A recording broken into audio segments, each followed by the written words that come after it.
ஓம் சக்தி. சக்தியில் அனைவருக்கும் என்னுடைய அன்பான வணக்கம். சக்திகளே, இந்த கூட்டு வழிபாடை பற்றி மேலும் பேசலாங்களா? சக்திகளே, நேற்று சொன்ன இல்லைங்களா, வசிஷ்ட முனிவர் உலோகவாசிகளுக்கு இம்மைக்கும் மறுமைக்கும் அனைத்து சுகங்களையும் தர வல்லது கூட்டு வழிபாடு தான் சொல்கிறாரு. ஆனால் விஸ்வாமித்திர முனிவர் சொல்கிறாரு, தவ வாழ்க்கை தான் சிறந்தது, தவம் செய்து முக்தி அடையணும், அதுதான் சிறந்தது அப்படி சொல்கிறாரு. ஒருத்தருடைய கருத்தை மற்றவர்கள் ஏற்றுக்கொள்வதில்லை. அதனால் ரெண்டு பேர் சேர்ந்து முடிவு பண்ணுறாங்க என்ன அப்படின்னா, பெரியவங்ககிட்ட போகலாம், அதன்படி மும்மூர்த்திக்கிட்ட போய் நம்மளுடைய நியாயத்தை சொல்லுவோம், அவங்க என்ன தீர்ப்பு சொல்கிறாங்களோ அதன்படி கேட்டுக்கலாங்கிறாங்க. சரின்னு ரெண்டு பேர் முதல்ல பிரம்மா கிட்ட போகிறாங்க.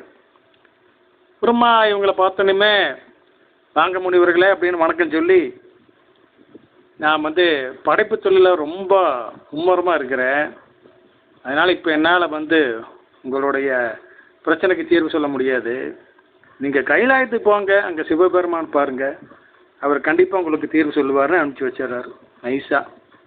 அதே மாதிரி அவங்க கைலாயத்துக்கு சிவபெருமானை பார்க்குறாங்க. அவர் அப்போ தான் அவசரமாக வெளியே போகிறதுக்கு கிளம்பிட்டு இருக்காரு. இவங்களை பார்த்தோன்னே, முனிவர்களே நீங்கள் வந்ததுக்கு ரொம்ப நன்றி, ஆனால் இப்போ கங்கையில் ஒரு படகுல போயிட்டு இருந்த என்னுடைய பக்தர்கள் படகு முழுகிட்டு இருக்கிறாங்க, அவங்க நமச்சிவாயா எங்களை காப்பாற்று, நமச்சிவாயா எங்களை காப்பாற்றுன்னு என்னை கூப்பிட்றாங்க, நான் உடனே போய் காப்பாற்றவனு, உங்களோட பேசிகிட்டு இருந்தேன்னா அவங்க எல்லோரும் இறந்துருவாங்க, அந்த பாம்பெல்லாம் உங்களைத்தான் சேரு, அதனால் நீங்கள் நேராக வைகுண்டம் போங்க, இப்போ மாப்பிள்ளை மகாவிஷ்ணு பாம்பு படுக்கையில் படுத்து தூங்கிட்டு தான் இருப்பார், அவர் எழுப்பி கேளுங்க, அவர் எல்லாம் உங்களுக்கு சொல்லுவார், அவருக்கு நிறைய நேரம் இருக்குதுன்னு சொல்லிட்டு இவர் நைஸாக கிளம்பி போயிடுறாருங்க. அதே மாதிரி இவங்க வைகுண்டம் மகாவிஷ்ணு தரிசனம் பண்ணுறாங்க. மகாவிஷ்ணு சொல்கிறாரு, வாங்க முனிவர்களே ரொம்ப சந்தோஷம், ஒரு நாக்குடைய நான் உங்களுக்கு தீர்ப்பு சொல்வதை காட்டிலும் என்னுடைய படுக்கையாகி ஆதிசேடனுக்கு 1000 தலை இருக்குது, அதனால் அவனுக்கு 1000 நாக்கு, எனவே 1000 நாக்குள்ள அவன் தீர்ப்பு சொன்னால் ரொம்ப சரியாக இருக்குங்க, அதனால் நீங்கள் அவனை பாருங்கன்றாங்க. இவங்க ஆதிசேடன் முன்னால் நிற்கிறாங்க. ஆதிசேடன் சொல்கிறாரு, முனிவர்களை வணங்கி, முனிவர்களே நீங்கள் எதுக்காக வந்தீங்க, உங்கள் பிரச்சனை என்ன, அதுக்கு தீர்வு என்ன, எல்லாம் எனக்கு தெரியுங்க, ஆனால் இப்போ அதையெல்லாம் நான் உங்கள்கிட்ட சொல்கிற அளவுக்கு எனக்கு உடல்நலக் குறைவு, எனக்கு உடம்பு சரியில்லை, என்ன அப்படின்னா ஒரே தலைவலி, இந்த பூமியை நான் தலைமையில் தாங்கி பிடிச்சிட்டு இருக்கிறேன் பூலோகத்தை அப்படிங்கிறது ஐதீங்க. ஆதிசேடன் தான் பூலோகத்தை தன் தலைமீது தாங்கி கொண்டிருக்கிறார். சமீப காலமாக இந்த பூமியினுடைய எடை மிகவும் கூடிவிட்டது, அதனால் அந்த பாரம் தாங்க முடியாமல் எனக்கு தலைவலி உண்டாயிடுச்சு, ஒரே தலைவலி.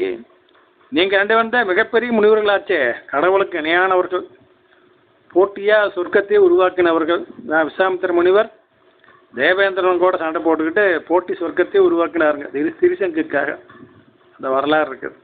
அதைத்தான் அவர் ஆதிசேடன் ஞாபகப்படுத்தி சொல்கிறாரு. அதனால் நீங்கள் என்னுடைய தலைவலியை ஈஸியாக போக்கிடலாம், அதனால் முதல்ல நம்ம தலைவலியை போக்கி விடுங்க, நான் என்ன வேணாலும் உங்கள்கிட்ட பேசுகிறேங்கிறார். இதாட நல்ல சந்தர்ப்பம்னு சொல்லி விஸ்வாமித்திர முனிவர் ஆதிசேடன் முன்னால் நிற்கிறாரு. அவர் சொல்கிறாரு, இதுவரை நான் செய்த தவத்தின் பலனில் லட்சத்தில் ஒரு பங்கை இந்த ஆதிசேடனுக்கு தருகிறேன், இப்பொழுதே இவன் தலைவலி அகலட்டும் அப்படிங்கிறார். ஒன்றும் ஆகலை. உடனே அவர் என்ன பண்ணுறாரு, அடுத்தது 10,000 ஒரு பங்கை தருகிறேனுங்கிறார்.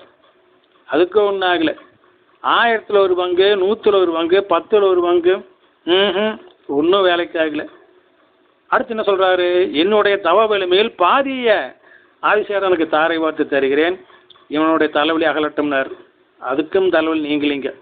கடைசியாக என்னுடைய தவ வலிமை முழுவதையும் இந்த ஆதிசேடனுக்கு தாரை வார்த்து தருகிறேன், இவனுடைய தலைவலி அகலட்டும்னாரு.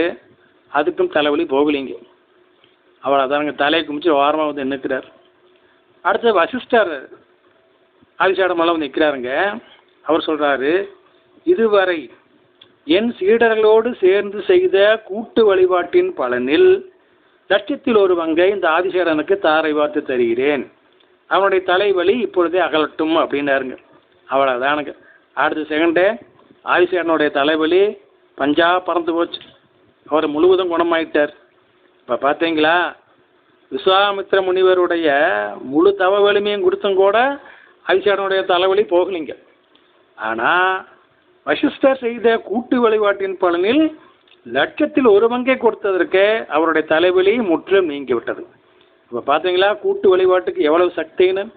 அதனால தான் அம்மா படித்து சொல்கிறாங்க, மன்றத்துக்கு போ, கூட்டு வழிபாட்டில் கலந்துகொள், கூட்டு வழிபாட்டில் கலந்து கொண்டால் கோடி நன்மைகள் கிடைக்கும் அப்படின்னு அம்மா திரும்பி சொல்கிறாங்க.